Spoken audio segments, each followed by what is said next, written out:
বন্ধু দেখ চারদিকে কত মজার মজার খাবার। আরে ওই বিড়াল, আমার খাবারগুলোর মধ্যে হাত দিচ্ছিস কেন? যাই এখান থেকে।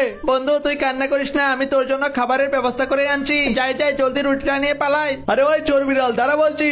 এই বন্ধু এই যে নে, আমি তোর জন্য রুটি চুরি করে নিয়ে এসেছি, তুই রুটিটা খা, আমি ওই লোকটাকে সামনে নিচ্ছি। ওই বদমাইশ চোর, তুই আমার রুটি চুরি করেছিস, চল তোকে আজকে থানায় নিয়ে যাব। আরে কি, ওই দোকানদার তো আমার বন্ধুকে ধরে নিয়ে যাচ্ছে। এই বন্ধু তুই এখান থেকে পালিয়ে যা, এই লোকটা আমাকে ধরলে ধরে ফেলুক। ওই বিড়াল, চুরি করার অপরাধে চল তোকে এখন জেলে পাঠাবো।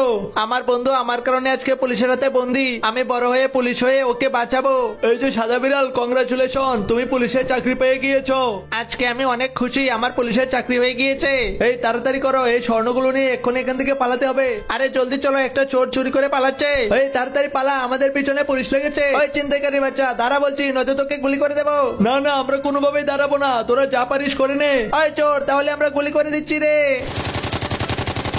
ওই চোরের বাচ্চা, তুই কে? তোর মুখোশটা খোল, আমি তোকে দেখতে চাই। এ কি বন্ধু তুই? আরে বন্ধু, তোর সাথে অনেকদিন পর দেখা, চল আমি তোকে পালাতে সাহায্য করি। যা বন্ধু, তুই এই জাহাজে করে অন্য আরেকটা দেশে চলে যা। আরে ওই সাদা বিড়াল, তুই তোর বন্ধুকে পালাতে সাহায্য করেছিস কেন? তোর পুলিশের চাকরিটা তো চলে গিয়েছে, এবার তোকে আমরা জেলে পাঠাবো।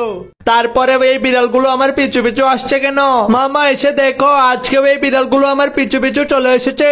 কিরে চুমকি, আজকেও তো তোর শরীরে মাছের গন্ধ করছে রে, তুই আজকে আবার কোথায় গিয়েছিলি? আরে মা, আমি তো আজকেও মাছের বাজার দিয়ে আসছিলাম, আর সেইখান থেকে মাছের পানি লেগে মনে হয় আমার শরীরে মাছ গন্ধ করছে। কিন্তু আমি বাসায় আসার পর আমার ভাইয়া তো আমার শরীরটাকে সুন্দর করে পরিষ্কার করে দেয়।